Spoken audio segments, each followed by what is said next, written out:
You just think we just, whatever happens, we just shit another player.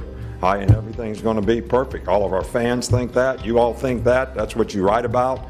You don't want to be here. There's a specific reason. Not really, I think we did a poor job recruiting if guys are coming in and immediately walking out the door because it was something different than what they thought it would be. We lied to them during recruiting, or we sold them on a dream that wasn't true. Yeah, right now we have the atmosphere of a JC softball game. That's what we are, a JC softball team. As long as, it's not whether you win or lose. It's like the team that wins is the one that has the most fun. That crap like that. All this stuff that's contaminated America, where they give every kid a trophy and they don't keep scoring Little League anymore. Now, that's also it's second in the West, baby. Yes, sir. Hey, I don't like it. It's the only time we're ever getting excited about second. From now on, it's first, okay? Winning the SEC probably is harder than winning the national championship. Do you know that? Well, how about them fucking dogs? My language. Turn that damn jukebox on!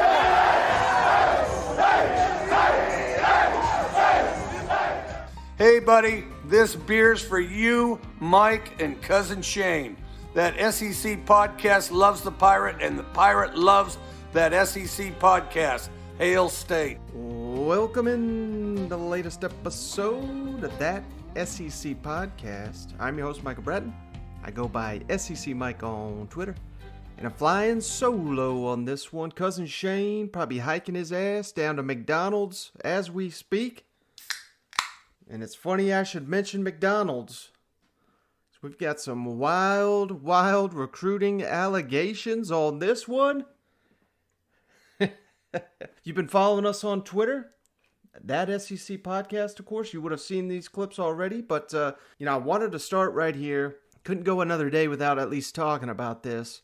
For anybody that missed it, old Rush Propst, former Hoover High head coach down there in Alabama. He moved to Georgia. I think he got kicked out of the state of Alabama, coaching at Valdosta. Got kicked out of Valdosta. I assume most of the audience knows who that is, but long time high school head coach. Jeremy Pruitt worked under him. Chip Lindsey worked under him. There's former Auburn offensive coordinator. Now he's the head coach at Troy. Troy's offensive coordinator used to work for Rush Propst. He's got heavy ties into the SEC. Sent many players to the SEC. Now I say all that, of course, this guy, noted scumbag. I mean, if you don't know the story, why did he get kicked out of Hoover High and all that? My man had a separate family. He's one of these guys, married with a wife. Had another girlfriend, baby, what have you.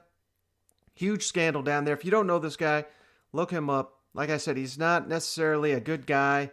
And I'm not saying that everything he's got here is the absolute God's honest truth, because who knows? Who knows? But this stuff is pretty explosive. I kind of feel like we had to talk about it. And for some reason, Georgia got most of the headlines here. He talks about Nick Saban and Alabama and what's going on there as well. And, to be honest with you, I don't think anything's ever going to come of this. But it's just juicy information, and that's what we're here for. So let's kick it over to leaked audio. And I'm going to get to this in a second, because before we get to even to the clips, everyone, all the attention I saw, this leaked on Sunday, all the headlines, all the tweets, Georgia and Kirby cheating, Nick Saban, Alabama cheating. They missed the biggest damn story in this entire audio leak. We're going to play that at the end. Leads me to believe that there's some credibility. That may not even be the right word, because like I said, this is not necessarily the most trustworthy guy. And unless he goes under oath and starts working with the NCAA, which I'd say there's about a 0% chance that ever happening. Nothing's going to come of this. So, even if these allegations are false, I don't think anything's going to come of this. So, not hurting either program by playing this, I don't think. But for the rest of the SEC, this is what we want to hear. Let's kick it over to this leaked audio. And again, this was posted by an anonymous user, so it's very shady, very scandalous. Rush Propst talking about Kirby Smart's Georgia program. Do you know what Kirby's doing at Georgia right now? You know why he's taking that program the way he is? I think because he's a good recruiter. He is, but why do you think he's getting these kids and keeping kids in and all that stuff? Taking care of them. So he's got a guy named Hugh Nall, who lives in Albany. Hugh is the guy that sort of handles things, okay? He's the handler, okay? So Kirby's come down and met with the richest of the rich of Southwest Georgia, not Southeast, not Macon, Southwest where he's from. Mm-hmm. He got the richest guy in Bainbridge. He got the two richest guys in Colquitt. He's got a rich guy over here in Valdosta. Anybody's in Georgia. Wonder who he's got in Valdosta. Multi-millionaires now. Listen, do you know how much money they spend on a player when they get them? Somewhere $900,000 to $100,000 to sign. Somewhere. $9 to what? $900,000 to $150,000 to sign. Like Chubbs, when Chubbs came back and Chubbs didn't go to the NFL draft, Mark Motley, it was three $60,000 donations given to Chubbs to stay in school.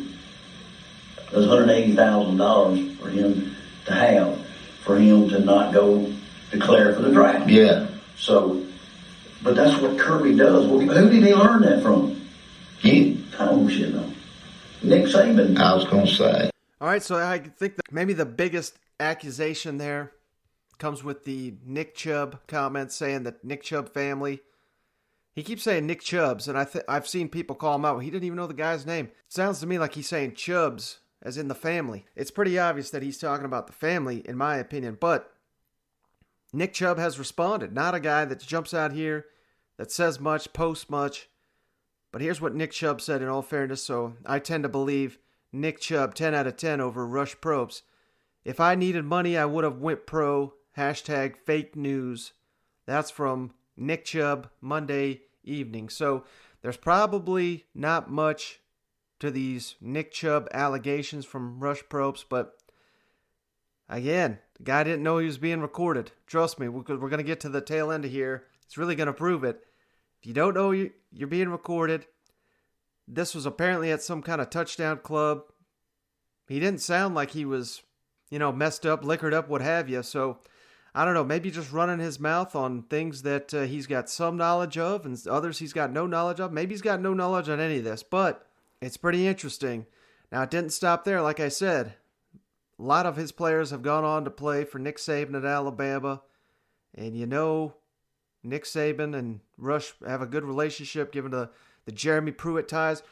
If you don't know, when Jeremy Pruitt first got to Alabama, that was his role, was just to connect with the high school coaches. He wasn't even a position coach at that time. So, these guys have a relationship. Again, that doesn't mean that what he's about to say is true, but it's pretty interesting. So here's Rush Propst talking about stuff he's heard going on at Alabama. But that's what Kirby does. Well, who did he learn that from? You. Oh, shit, no. Nick Saban. I was going to say. That was going to be my next guess. See, Nick's got it made because Nick's got one guy he answers to, Paul Bear-Bryant Jr. Paul Jr. is his go-to guy. He's the second richest guy in Alabama. Well, the third richest guy in Alabama is the guy from the Mobile. And so, Amos Cooper. So, Amos handles all the Mobile money. Coach Bryant had that set up in the 60s, 70s. So, Mobile, where all the dirty money comes, or over around Aliceville up to the west side of the state, up around Florence, down in that Joe Wheeler State Park money. Mm-hmm. And I'm telling you, that's how Alabama handles every bit of their damn recruiting. So we got to find some funny money. Funny money. All right, so like I said, some pretty interesting stuff. Georgia fans, Alabama fans probably calling complete bullshit on this one, and I don't blame you. Like I said, Rush, not a very credible guy, known liar, known cheater. He's been kicked out of multiple states, multiple programs, so scumbaggy type guy. But the most explosive allegations from this leaked audio is about something he's done. So you really think he's going to put out audio out there trying to tag Kirby in Georgia and Nick Saban in Alabama and say what he's about to say about himself and what's going on in years past, him paying players. Where's he getting that money? According to him, some of it is confiscated drug money to play, again, not college players, high school football players receiving seized drug money, according to Rush Propst. I said, the kids we got from Alabama, Lance called me one time. He said, I know how are you getting those guys? And I told him, I said, Rance and I are real close now. We're real friends now. And I told him, I said, Rance, I'm not telling you. I said, I got some people in here that'll cash money. I said, you can't put the truth. I said, you've been in college football, you want to go back to college football. I said, let me tell you something now. You're going to do stuff with cash money. You learn how to do it with cash money and get with, see over there is easy because farmers dealing cash money. In Mobile, shrimping industry, cash money. In Hoover, you know where I am with them cash money in Hoover? From the city police of drug raids on the damn I-20, they would down get drug raids and they would give me cash money from time to time from drug raids. I shit you not. They probably gave me $30,000 of drug money. That is something. Is that not unbelievable? Well, we might be able to get Ashley to do that. But I'm just, there's no way to stop people on Interstate 75. Oh, I know. They make a living on it. And the bottom line, they buy police cars, they buy this, they buy that. So the Hoover police love the Hoover Buccaneers. Plain and simple. And so when I need cash money, I just call the chief of police. And I'd say, hey, now, then it got to the mayor, and then the mayor, is fine too. I mean, he's like the mafia. But either way. All right, so, I mean, I don't know how Georgia and Alabama, that's the main headline when the guy just said that. And again, that leads me to believe who in the hell is going to admit to something like that on an audio recording. I think this was secretly recorded without his knowledge. Had to have been. I don't know the laws down there. Sure as hell that sounds like a felony. Can't take seized government money and pay high school players. I mean, my God, that's, like I'm telling you, this guy's a scumbag of, the highest order here. So take everything he says with a grain of salt. But it's interesting. Jeremy Pruitt, NCAA at Tennessee, got him on all this stuff. Previous schools he worked for, Georgia and Alabama, worked under Nick Saban. I mean, come on now. It's all tied together.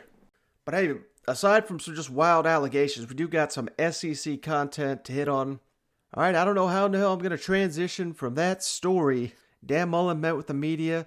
That audio did not come out till much later, so did not have a chance to grab that. That'll be on the next episode. But we got two teams here. Sam Pittman did his first media availability of the spring. So let's kick it on down to Fayetteville. Woo pig! We got spring football right around the corner. Sam Pittman met with the media on Monday to preview Arkansas's upcoming spring camp. Of course, the Razorbacks started out pretty strong last season. 3 wins in their first 7 games. Yes, sir! End of the season, I was calling it. Razorbacks, thin team, lacking depth, injuries starting to mount, COVID issues starting to mount there at the end of the season. They fell apart. Now, they still had some fight. They had some fight in that LSU game. That was a tough loss. Missouri, they scored the game-winning touchdown 2-point conversion with 40-something seconds in the game. Missouri marched down the field, kicked the game-winning field goal as time expired. So it's not like they gave up on the season, but, that was just too easy to predict with a team like that just not having the roster ready to compete. But here, based on what Coach Pittman has to say entering spring, and obviously everybody's pumped up for the spring. Everything's good. There's no bad news. But according to Pittman, we've only got 4 players that won't be available to start spring. That's a hell of a start. And the main contributor there is Davion Warren, the receiver. So he's going to be very limited. But there's so much to point to in Fayetteville right now that's promising. We've got so many guys, they're calling them super seniors now, the seniors that have elected to come back. Arkansas's got as many of those guys as anybody in the SEC. We just had something like 15 early enrollees into camp. So this is the deepest roster, the most talented roster. I know it's only year 2, but it's the deepest, most talented roster of the Sam Pittman era. Didn't even have spring football last season. Sam Pittman's anticipating some pretty heavy-duty camp battles. Let's kick it over to Coach. Hey, Sam, I just wanted to get your thoughts on kind of the achievement goals that you have for spring practice. What all you want to get done? There's so many battles, every spring, every year there'll be battles in spring ball, and that's the fun part of it. You can go out there, you can be a little more physical in the spring where you can find out about kids a little faster than, getting them ready for a game. You're trying to see what the competition level is like in spring. So you can do a lot of different drills, a lot of a little more physicality, things of that nature to find out. So I'm really excited. There's basically, and you guys know where there might be a little more separation in players than others, but there's a lot of positions up for, somebody told me we have 20 returners coming back, starters. There's a lot of battles in those 20. And so that's really exciting. So this is exactly, if you remember, when Sam Pittman got there, this is what he promised. Tough, physical. You know what you're getting with Sam Pittman. I mean, he doesn't care what it looks like. He just wants it to get it done, and it's got to start in the trenches. And again, that kind of goes back to Arkansas's, the end of the season there kind of fell apart. Don't really have the offense and defensive line talent or depth to compete in the SEC last season. Now we're starting to see that change. I didn't play this part of the clip, but Sam Pittman says every scholarship offensive lineman, with the exception of one, weighing over 300 pounds now. That's a hell of a start for this ground and pound. And if you remember Arkansas, that was kind of the issue with them. I mean, it started, the offense was, not up to the standard you thought it would be. The defense was carrying the team, and it kind of flipped towards the end of the season. I think the players started to, adapt more to the offensive system. But I think the critical factor in that was just not having the offensive line where they needed to be. And I think I believe Arkansas's got, basically, I think they've got I know they just had a guy retire, but before that, they had the first and the second team, the entire offensive line returning. They got Crawford in, the Arkansas native that went to Charlotte, and then he transferred back, former 4-star. So, I mean, they're pretty loaded on that offensive line now. They couldn't control the line of scrimmage, couldn't run the ball early in these SEC games. I think that, played a big factor on why they struggled so much on the offensive side of the ball. Now, maybe we got that fixed, but now the biggest question mark in Arkansas, well, who's going to be the quarterback? Felipe Franks did a hell of a job last season. When he went down, KJ Jefferson stepped up in that Missouri game, could have won the game. It was on his shoulders. Last time he touched the ball, he drove him down the field, scored a touchdown. So they're in good hands with KJ Jefferson. He's going to be the starting quarterback entering spring. But going back to that theme of competition, I mean, he's not going to be handed anything. Malik Hornsby, if he finds a way to progress, he's going to be able to, have that opportunity to steal it out from him. Coach Pittman was asked about it. 2 interesting comments here about the quarterback position. Yes, he says KJ Jefferson is QB1 right now, but basically the entire room, according to Coach Pittman, maybe fits a lot better what they want to do there in the Kendall Browse offense. Yes, Sam. What's the quarterback competition really going to look like this spring? Are KJ and Malik kind of 1A and 1B with equal reps, or does KJ maybe have a little bit of an edge because of his experience?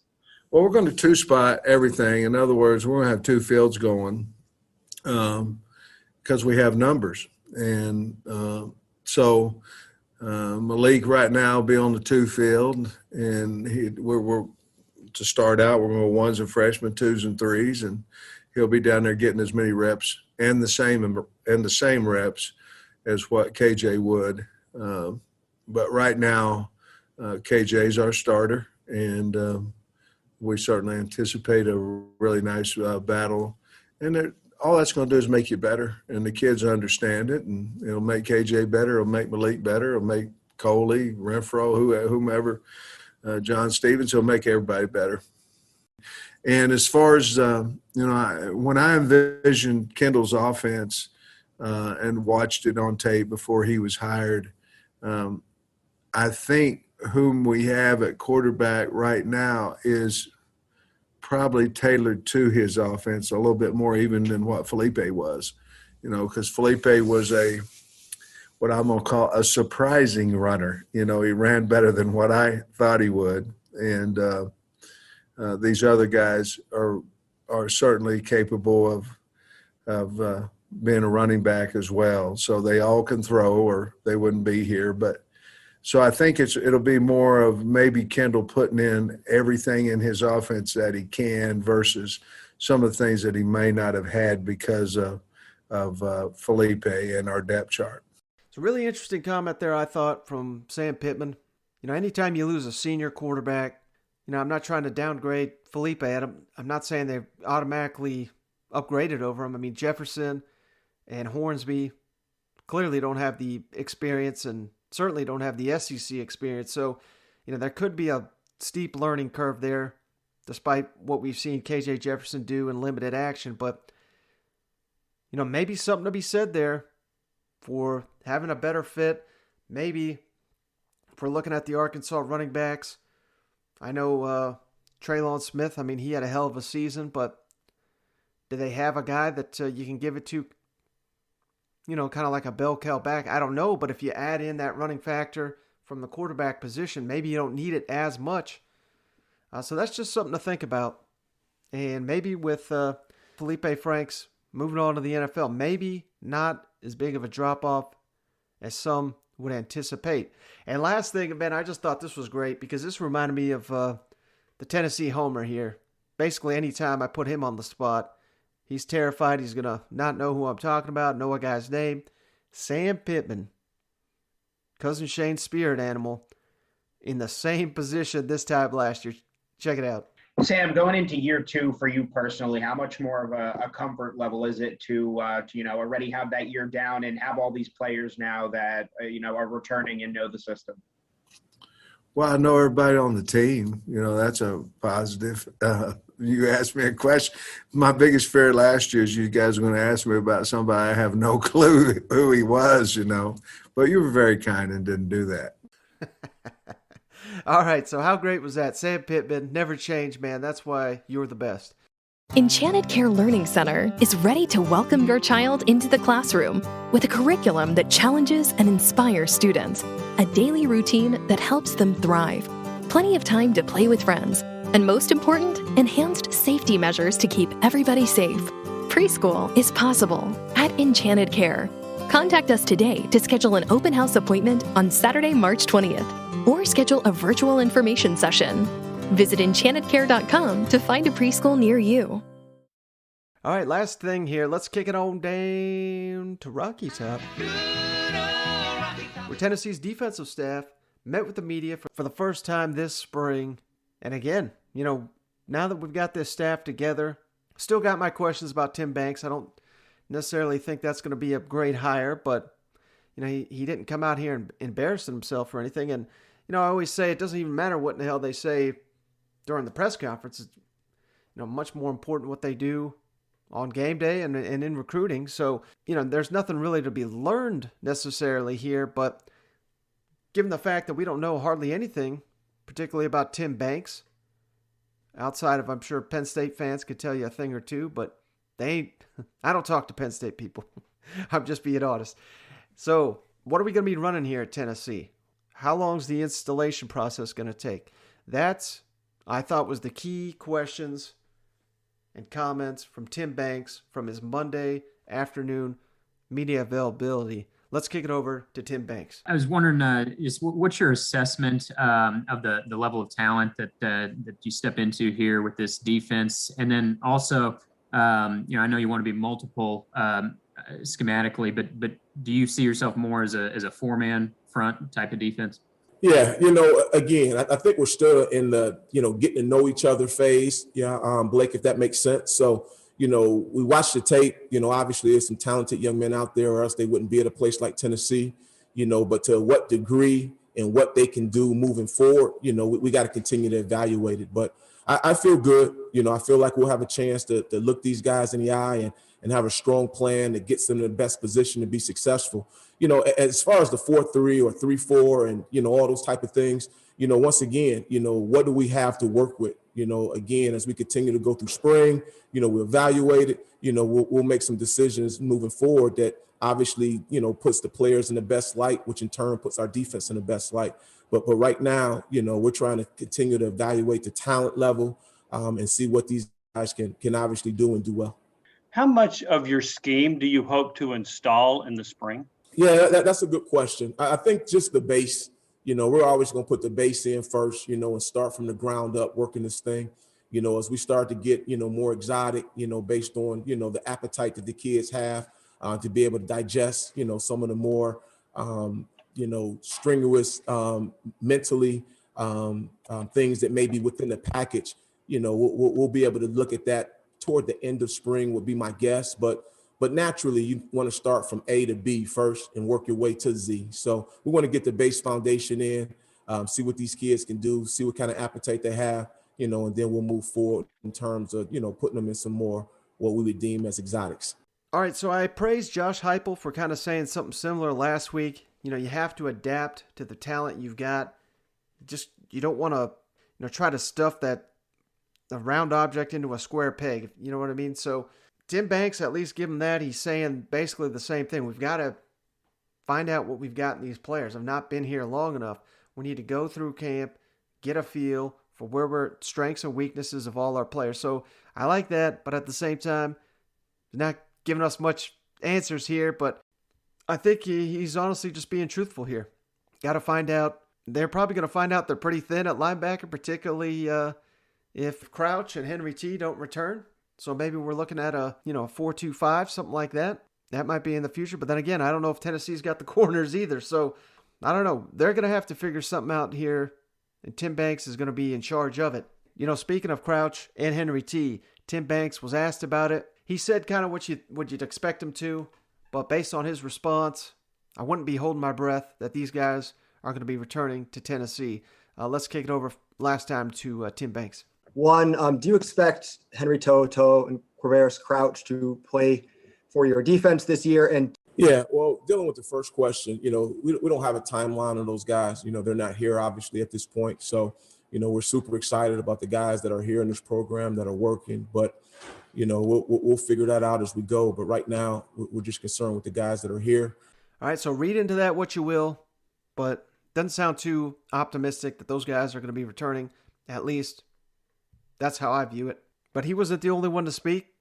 Like I said, they all spoke there on Rocky Top. But man, my guy, Mark, this guy, the new special teams coordinator, outside linebackers coach, Mike Ekeler. This is the guy that played on a previous show, got the tattoo to win the recruitment of Will Compton. This guy's an animal. And the rumor is, when he was down at Georgia, used to be the linebackers coach down there at Georgia, when Jeremy Pruitt was the defensive coordinator. Let me give you the backstory, if maybe you don't know. I mean, we all know how that ended. Mark Richt got fired, mostly because the offense took a huge step back. But that's when I started covering the SEC, was right around that time. So pretty familiar with the situation down there. I mean, you really just had a really fractured Georgia coaching staff where it was Mark Richt guys and it was Jeremy Pruitt guys. And a lot of the Jeremy Pruitt guys, were the guys that he hired when he got the job there on Rocky Top. And you had guys on the other side loyal, obviously, to Mark Richt. Well, based on, what Ekeler's about to say here, he was clearly a Mark Richt guy, not a big fan of Jeremy Pruitt. And the rumor is that they got into a physical altercation. And, I don't know how many people even remember this, but Jeremy Pruitt he quit in the middle of the season. Georgia's defensive coordinator posted it on Twitter basically saying, peace out, thanks for everything, deleted that, coached the rest of the season. But A lot of tensions. That was Mark Richt's final season. So here he was asked during his first media availability. He had an opportunity to be a hero to all the Jeremy Pruitt Tennessee haters. Let's kick it over to Mike Ekeler. Is it a true story or an urban legend that you and Jeremy Pruitt got into a fight when you guys were on staff together there at Georgia? You know what? Only thing I'll say about my experience at Georgia is worked for Mark Richt, an unbelievable guy, and really had a great experience working for him. Incredible person. And, I'm just excited about what we're doing here. And all right, so he didn't take the bait. Credit that reporter for at least trying to get him there. But, that's not the end of the story, because I was able to dig up an interview Mike Ekeler did with the North Texas Daily back in 2016, right after the end of his Georgia days. He was asked about it. Tell me about why you're at North Texas. Tell me about, what happened there at Georgia, what have you. Here's what he said, direct quote. "I've worked at some of the greatest schools, history-wise, in the game. But what it boils down to is people. You can be at the University of Georgia and be miserable if you're working with shitty people.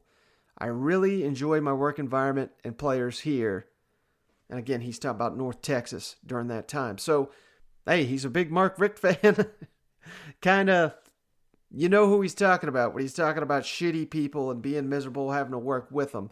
It's pretty clear it's the old Chrome Dome, Mr. Clean, Jeremy Pruitt. So, hey, but that wasn't that was not even the highlight of Mike Ekeler's time with the media. I think this guy's going to be a star if they put him in front of the microphone more often. So the guy that he got the tattoo to coach, Will Compton, that was at Nebraska. There was a story. He challenged his defense. Let's have the greatest practice in Nebraska history. And if you do it, we're having a big barbecue over here. We'll throw down some barbecue. And then I'm going to go run a damn marathon. He started running down the interstate before the police picked him up. True story. Here's Mike Ekeler sharing his recollection of that running down the highway, getting picked up by the police. And to finish the story on the run, all right, so we were practicing. It was spring practice. We had a Friday practice. Was not one of our best practices. My wife and kids were out of town. They're actually in St. Louis. And I told our guys, we had an early morning scrimmage in Memorial Stadium on Saturday. I said, "Hey, fellas, we're going to have the greatest practice in the history of Nebraska football today." I said, "When we do, I'm going to go run a marathon." And lo and behold, Levante, David, and Will Compton, and a bunch of other dudes out there just wrecking shop. We had an unbelievable practice. So after practice, we go and we had a bunch of boosters there. So we had a big barbecue. And so we're under a stadium eating barbecue. And then one of my good friends, Joe Moglia, who was with us, he's the CEO of TD Ameritrade, went on to become the head coach at Coastal Carolina. He lived in Omaha. And so you take I-80 from Lincoln to Omaha, and I said, "Hey, Joe, will you drop me off?" And so he dropped me off 27 and a half miles away from the stadium on I-80. It was 90 degrees out. I will admit, though, there was a wind at my back. And so I took off, started running. All I had was a little headset, and I had my GPS, with that tracked how your splits and so forth. So I got to running, and I think I was 23 and a half miles in, and I hear these sirens come up behind me. And it scared the heck out of me now, because I'm just running on the shoulder of the interstate. And I look behind me, and it's a police officer pulling me over. And he goes, "Son, what are you doing?" I said, "Officer, I'm running a marathon." He goes, "You can't run out of here." I said, "What do you mean?" He goes, "It's illegal." And so he made me get in a police car, and I'm sitting in there. I didn't have a shirt on. I was sweating like Moses Malone in the fourth quarter. And so I get in there and I look in the mirror, and it looked like I had rabies, because it was 90 degrees out. I'd been running 22 and a half miles. I had cotton mouth like you couldn't believe. And so he said, "Give me your name." And I said, "Mike Ekeler." And he goes, "Coach Eck?" He goes, "What are you doing, man?" And I told him, and he goes, I said, "Officer, how far am I for the 56th Street exit?" He said, "You're 2 miles away." I said, "That's where I'm turning. That's where I'm going to the stadium." I said, just let me finish. He said, I can't do that. I can get fired if you get hurt. So I said, well, so I am kind of tired. How about if you just give me a ride back to the stadium then? So that's how it ended. So I never finished it. All right, so you can't say this guy does not have a personality. And if nothing else, I appreciate him for that because, as you guys know, we sure do enjoy Tell the Truth segments where these damn coaches won't tell us a single lick of truth. Nothing but coach speak. Mike Ekeler, aside from not admitting that he punched Jeremy Pruitt in the face, allegedly, would not go into those details. I had, understandably, not give him a hard time for that, but I just thought that was great. I thought the audience would appreciate that one. All right, like I said, on the next one, we're going to get to those Dan Mullen comments, and I'm trying to line up a really good guest that's in the theme of that. He recently wrote a really good piece on Dan Mullen, so I'm trying to reach out, see if I can get him on the show. If so, I'll throw that on there. And hopefully Cousin Shane makes an appearance. Wherever he is, he's out there listening, but let him know you missed him on the show. Give him some encouragement to get back on out here. Stop taking those hikes to McDonald's to get to cash bags. But hey, that's going to do it. If you made it this far, don't forget, as always, leave us that 5-star written review on the Apple Podcasts app. And I probably don't mention this enough. Follow us on YouTube. We got a YouTube channel, That SEC Podcast. Post coaching interviews and videos and all that good stuff. The podcast goes there too. So if YouTube's your preferred way to listen to the show, you can go there as well. And hey, we've got it's 2 for 1 on our merchandise right now over at TeePublic. That information's in the show notes. You just got to click that link in the podcast show notes to get 2 for 1 on the t-shirt deals over at TeePublic. That's going to do it for this episode. Thanks for tuning in. Catch you on the next one.